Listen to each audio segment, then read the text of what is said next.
Hello bachcho, let's read the question first. And the question says that a small piece of wire is bent into L shape with upright and horizontal portion of equal length is placed with a horizontal portion along axis of concave mirror whose radius of curvature is 10 cm.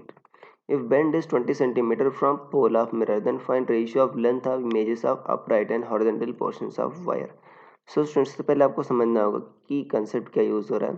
सो की concept is longitudinal and lateral magnification. Longitudinal and lateral magnification.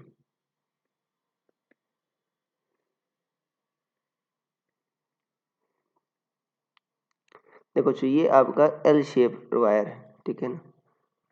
ये मतलब कुछ ऐसे है. तो एक principal axis का इसका एक पार्ट अलॉन्ग है, दूसरा पार्ट बच्चों प्रिंसिपल एक्सिस के परपेंडिकुलर है. तो कुछ ऐसा है, मान लो कनकेव मिरर है, छोटा सा वायर है. अब देखो और कह रहा है जो हॉरिजॉन्टल पोर्शन और वर्टिकल पोर्शन क्या है आपके इक्वल लेंथ का, मतलब ये भी अगर आपका एल है तो ये भी क्या है आपका एल है. और ये डिस्टेंस क्या बच्चों इससे 20 सेंटीमीटर है, right. Radius of curvature 10 centimetre है. रेडियस 5 सेंटीमीटर मतलब एफ क्या होगा आपका r/2. 10/2 मतलब 5 सेंटीमीटर.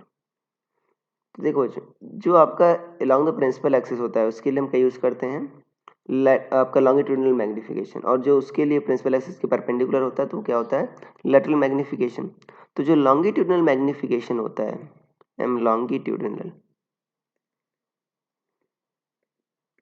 उसका जो फॉर्मूला होता है बच्चों वो होता है आपका -v²/u². ये होता है बच्चों, राइट. ये होता है. ये क्या लिखोगे, height of image upon height of object. Height of object क्या है बच्चों आपका एल है, तो हाइट ऑफ इमेज क्या हो जाएगा -v²/u² into L.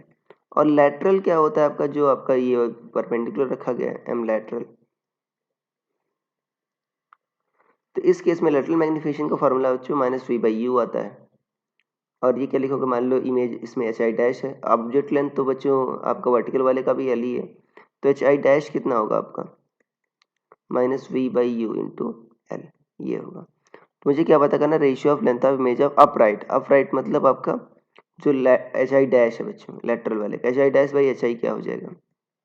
So H I dash by H I दोनों को डिवाइड करोगे बच्चों, देखो एल एल तो कैंसिल आउट हो जाएगा.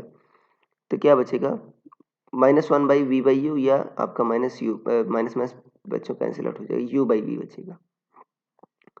क्या बचेगा u/v. तो मुझे u/v वास्तव में निकालना है. तो u तो दे रखा है बच्चों, v निकाल लेते हैं. फॉर्मूला क्या होगा 1/f क्या होगा 1/v प्लस 1/u.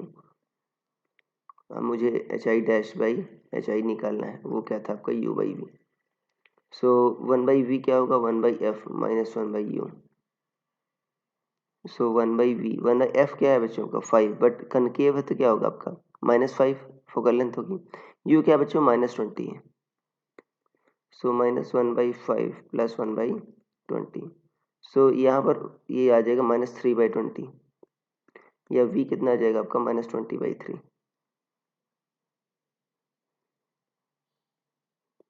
ये v आ जाएगा बच्चों. और u क्या था तुम्हारा, ये था -20 सेंटीमीटर.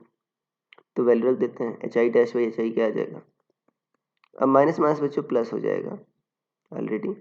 तो u क्या है आपका 20 और ये क्या है 20/3. तो ये 3 आ जाएगा बच्चों. तो रेशियो कितना आ जाएगा आपका 3. So this will be the answer. So I hope you understood it well. Best of luck.